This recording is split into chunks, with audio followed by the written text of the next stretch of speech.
Good morning. Welcome to another episode of Casting About. Today we're going to talk about practicing your fly casting.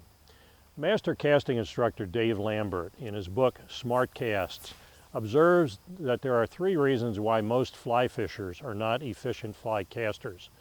First, they don't understand the principles and fundamentals of fly casting. Second, they don't know how to diagnose their casting faults and fix them, and therefore when they do practice, they may be practicing incorrect habits. Third, they rarely, if ever, practice at all. Many fly casting books and DVDs on the market, plus most casting instructors, will advocate using drills and training aids in order to enhance your casting practice. For instance, Lefty Kreh in many of his DVDs advocates using the shelf, a wooden board horizontal on two stanchions, and moving your elbow along that board as you practice your casting stroke. This helps develop the muscle memory in order to have your rod tip tracking in a straight line path. Rhea Topping, in her DVD on the double haul, advocates practicing this intricate two-handed maneuver to the tune of humming the Blue Danube Waltz. Joan Wolfe offers numerous drills and practice techniques in her DVDs and in her books.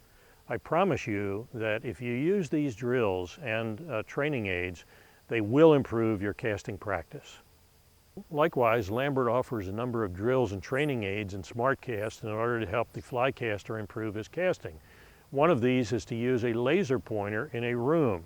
Point the red dot at the junction between the ceiling and the wall where they come together and practice your casting stroke so that that red dot tracks directly along that line between the ceiling and the wall.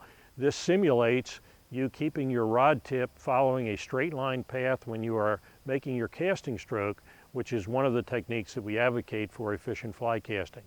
But perhaps my favorite Lambert training aid is to use the positive practice string, a 50-foot length of clothesline that allows you to practice your casting in the horizontal plane. Mark the clothesline at the center point of the 50-foot clothesline, and place two additional marks 9 feet to the right and 9 feet to the left.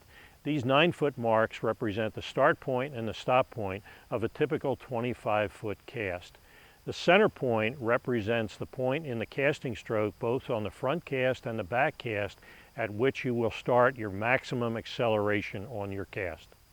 The main benefit of using the positive practice string is that you as a student are casting or practicing in the horizontal plane, and therefore you can observe everything that's happening right in front of you.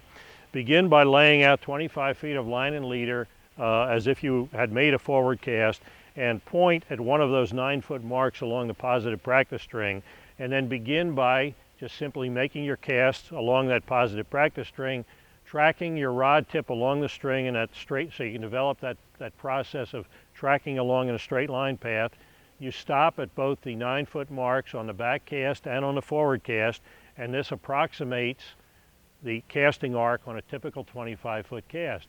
You can practice other things by using the positive practice string, such as the double haul, and you're learning to apply the appropriate amount of line speed for a 25-foot cast by simply using the double haul. Practice does make perfect, but as Lambert admonishes, practice can also make things permanent. Unless you want to develop bad habits, you must learn how to diagnose your casting faults and how to fix them. In our next episode, we'll observe a very, very simple technique in order to help you diagnose your casting faults and to fix them. Until then, good casting.